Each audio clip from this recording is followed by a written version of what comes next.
Apples don't far from trees.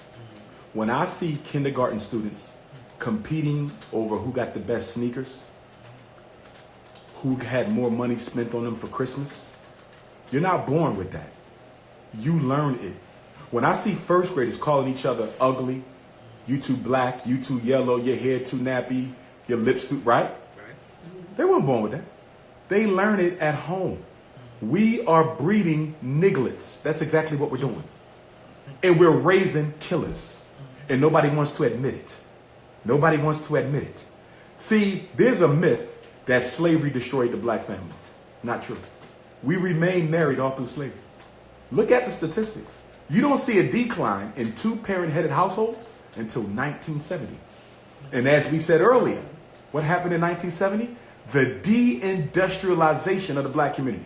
In other words, they made the black man economically irrelevant to the black woman. Let me say it again. They made the black man economically irrelevant to the black woman. When they started locking up black men in the 70s and 80s, the black woman should have fought for her man to be liberated so he could come home to his family. So guess what the white man said? He said, we can't have the black man and black woman working together. We cannot allow the black man and the black woman to work together. So this is what we're going to do. When we lock his ass up, we're going to give her welfare. Not because we care about her or her kids, but we need her to not need to depend on him. So when we lock him up, we're going to give her food stamps. We're going to give her Section 8. We're going to give her aid to family with dependent children. We're going to give her health care. We're going to give her, the government, everything that a man normally provides. So this way, he's totally useless to the woman from an economic standpoint. And when he gets out of jail, she'll have her doctorate. She'll have her master's. She'll have her own business. She'll be working for the mayor. She's already been indoctrinated enough to not want to be bothered with the black man and instead will be looking for a white man. Let me say this. The black man is the only man in America. The black man is the only man in America whose woman does not need him to survive economically.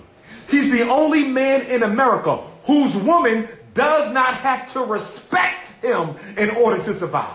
He's the only man in America whose woman doesn't even have to talk to him before she makes a decision.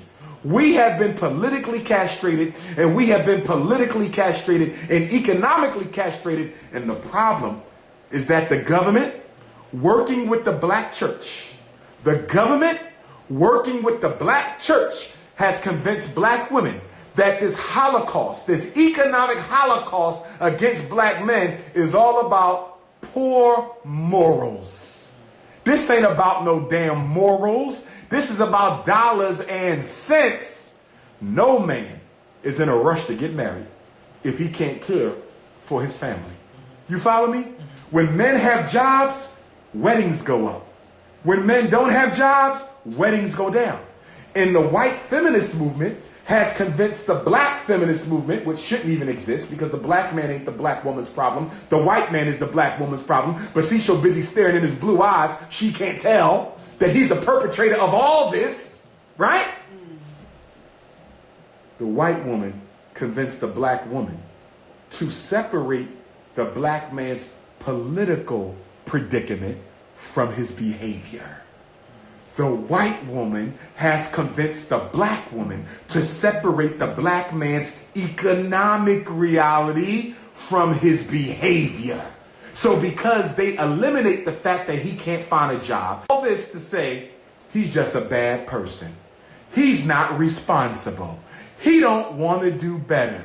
He's lazy. He just wants to rob and steal and sell dope. That ain't the case. Do we got some men who are degenerates? Of course. So do whites. So do Jews. So do Chinese. Degeneracy is not the product of any one people or culture. But they have convinced every black woman in Philadelphia that if the black man ain't doing right, it's because he ain't right. Criminals are not born. Criminals are made. Go back 60 years. Who were the drug dealers? Who was running the guns? Who had the gangs? Who was counterfeiting money? Who was selling the dope? I'll tell you who. Jews, Irish, Italians. What happened in 1940? The United States government decided to make Jews, Irish, and Italians white people. They were not considered white before 1940. Anybody can do their research. And then after they made them white, guess what they did? They gave them an economic stimulus package. They gave the Irish the police departments. They gave the Italians the fire departments.